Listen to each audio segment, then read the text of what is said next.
मेरे चैनल कथा कहानी में आपका बहुत बहुत स्वागत है।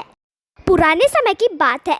एक राजा था जिसने 15-20 जंगली कुत्ते पाल रखे थे। इस जंगली कुत्तों का इस्तेमाल वो लोगों को उनके द्वारा की गई गलतियों पर मौत की सज़ा देने के लिए रखता था। एक दिन राजा के 10 साल पुराने मंत्री से कोई गलती हो जाती है। राजा अपने मंत्री से बहुत क्रोधित होते हैं। वो ये तय करते हैं कि मैं इस मंत्री को जंगली कुत्तों से मौत की सज़ा दूंगा। राजा ने मंत्री को जंगली कुत्तों के सम्मुख फिकवाने का आदेश भी दे दिया। सज़ा देने से पहले राजा ने मंत्री से उसकी आखिरी इच्छा पूछी।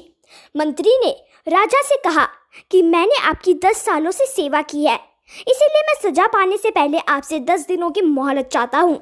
राजा ने कहा, अच्छा ठीक है, मैं तुम्हें 10 दिन की मोहलत देता हूँ।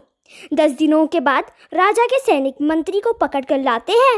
राजा का आदेश मानते हुए सैनिक उस मंत्री को जंगली कुत्तों के सामने फेंक देते हैं। किंतु राजा ने जो सोचा था उससे कुछ उल्टा ही होता है। वो जंगली कुत्ते मंत्री पर टूटने पड़ने की बजाय अपनी पूंछ हिला हिलाकर मंत्री के ऊपर कूदने लगते हैं। वो जंगली कुत्ते मंत्री का पैर चाटने लगते हैं। ये सब देखकर राजा आश्चर्यचकित हो जाते हैं।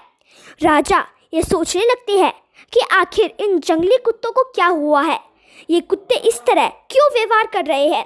अब राजा से रहा नहीं गया और उन्होंने मंत्री से पूछ ही लिया, ये सब क्या चल रहा है? ये जंगली कुत्ते तुम्हें काटने की बजाय तुम्हारे साथ क्यों खेल रहे हैं?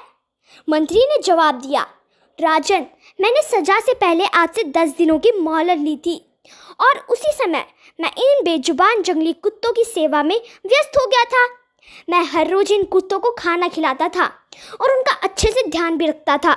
ये कुत्ते इतने जंगली होने के बावजूद भी मेरे 10 दिन की सेवा को नहीं भूल पाए और आप राजा यानी कि प्रजा के बालक होकर भी मेरी 10 वर्षों की सेवा को भूल गए और आपने मेरी एक छोटी सी गलती पर इतनी बड़ी सज़ा सुना दी।